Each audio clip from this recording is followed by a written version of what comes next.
सुनीलम जी, अनिल सिन्हा जी ने जो कहा उसमें आपके पास कहने के लिए बहुत कुछ है, इसलिए अब मैं सवाल नहीं पूछूंगा, आप सीधा कह दीजिए। नहीं नहीं, कहने अनिल सिन्हा जी का मसला नहीं है। मसला ये है कि लोगों को उम्मीद है कि कांग्रेस और राहुल गांधी इस देश का कल्याण करेंगे और इस देश के लोकतंत्र, संविधान और देश को बचाएंगे। मेरी समझ ये है कि जहां पर जो ताकत भारतीय जनता पार्टी के संघ के खिलाफ है, वो बचाएगी। सब मिलकर के बचाएंगे।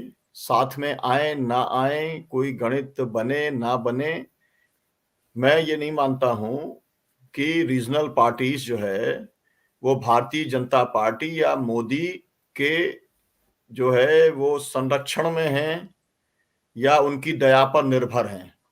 अखिलेश यादव जो उत्तर प्रदेश में राजनीति कर रहे हैं वो योगी से भिड़ के राजनीति कर रहे हैं, मोदी से भिड़ करके राजनीति कर रहे हैं। ममता जो राजनीति कर रही हैं वो सीधे सीधे मोदी के साथ में भिड़ंत करके राजनीति कर रही हैं। जो सीधी सीधी लड़ाई केसीआर लड़ रहे हैं वो मोदी से उनकी सीधी लड़ाई हो रही है। चाहे वो स्टालिन हो, हर जगह पर जितनी रीजनल पार्टीज हैं वो जो लड़ रही हैं उनकी सीधी सीधी लड़ाई है। और उस लड़ाई को लेकर के अब ममता बनर्जी दिल्ली के अंदर जा रही हैं। वहां पर उनका पूरा 2 दिन का उनका धरना होने वाला है कि सरकार का जो डिस्क्रिमिनेटरी एटीट्यूड है सेंट्रल गवर्नमेंट के फंड्स का, उनका कहना है कि 1.25 लाख करोड़ रुपया जो ड्यू था वो अभी तक सेंट्रल गवर्नमेंट ने देने का काम नहीं किया है। सब अपने अपने तरीके से लोग लड़ रहे हैं। कुछ लोगों को अपेक्षा हो सकती है कि कांग्रेस ही कल्याण करेगी, तो बराबर रही है, वो उनका अधिकार ही है कि कांग्रेस जो है उससे अपेक्षा करना।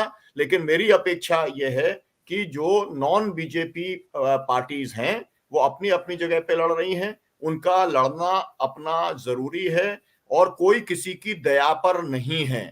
और ये होना कि जी। भाई इसका ये आदमी फंसा हुआ है, तो ये बात समाजवादी पार्टी के बारे में भी बहुत बोलते थे और अभी से नहीं बोलते, नेताजी के जमाने से, मुलायम सिंह यादव जी के जमाने से बोलते थे ये फंसा हुआ है, ये आर्म टेस्टिंग हो गई इसलिए समझौता कर लिया। तो आज तक तो कोई समझौता जो है कहीं पर हुआ नहीं।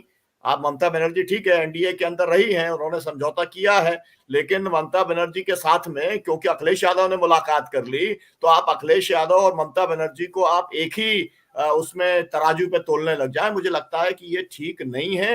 रीजनल पार्टीज जी। को छोड़ करके कोई भी विकल्प इस देश के अंदर खड़ा नहीं हो सकता।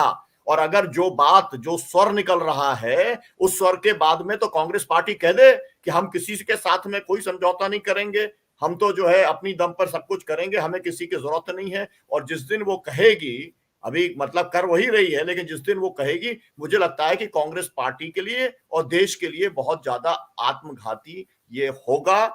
जो बात मैंने कही थी उसको मैं फिर से रिपीट करना चाहता हूं, सभी विकल्पों के ऊपर विचार करना पड़ेगा। जो भी विकल्प भारतीय जनता पार्टी और संघ परिवार के हैं उन सभी विकल्पों के ऊपर एक साथ आगे बढ़कर ही कोई नतीजा निकलेगा। नतीजा जी। निकलेगा किसानों के आंदोलन से, मजदूरों के आंदोलन से, जनता के आंदोलन से। और वो आंदोलन की जी, तैयारी है बिल्कुल। जो महापंचायत हुई है उसके अंदर एक लॉन्ग टर्म आंदोलन की पूरी घोषणा हुई है। उसका असर आपको आने वाले समय के अंदर दिखलाई पड़ेगा। मास मूवमेंट्स जी। और जी। जो पीपल मूवमेंट है वो लोग जो है अपनी एक ग्राउंड बनाएंगे, उसका उपयोग कितना अपोजिशन पार्टीज कर पाती हैं ये उनके ऊपर डिपेंड करेगा। लेकिन जी, कितनी बिल्कुल। लड़ाई कौन सी कांग्रेस पार्टी कहां पर लड़ रही है ये पोस्टरिंग देख करके, हमने प्रियंका जी का भी हमने आप ही के शो के ऊपर सुना था। पूरा यूपी के चुनाव के अंदर लगातार ये बताया जा रहा था कि अखिलेश यादव जो है वो तो एसी के अंदर जो है बंद हैं और प्रियंका जो है बड़ी भारी आंदोलनकारी हैं और वही पूरी एक्टिव हैं और वही अब कांग्रेस का विकल्प बनने वाला जी। है। जी। एक बड़े नेता जी, के बिल्कुल। मित्र हैं चंचल, हम उनसे मिले तो उन्होंने हमसे कहा कि डॉक्टर सुनीलम कांग्रेस पार्टी सरकार बनाने जा रही है, आप कहां पर हो जी हाँ। अभी। तब मुझे समझ गया कि अब जो है मुंगेरी लाल के सपने वाली बात जो है वो अभी भी कांग्रेस के अंदर जारी है। सपने नहीं है, लड़ाई अपनी आपने शुरू की है, आप उसको कंटिन्यू करिए, जनता का साथ दीजिए।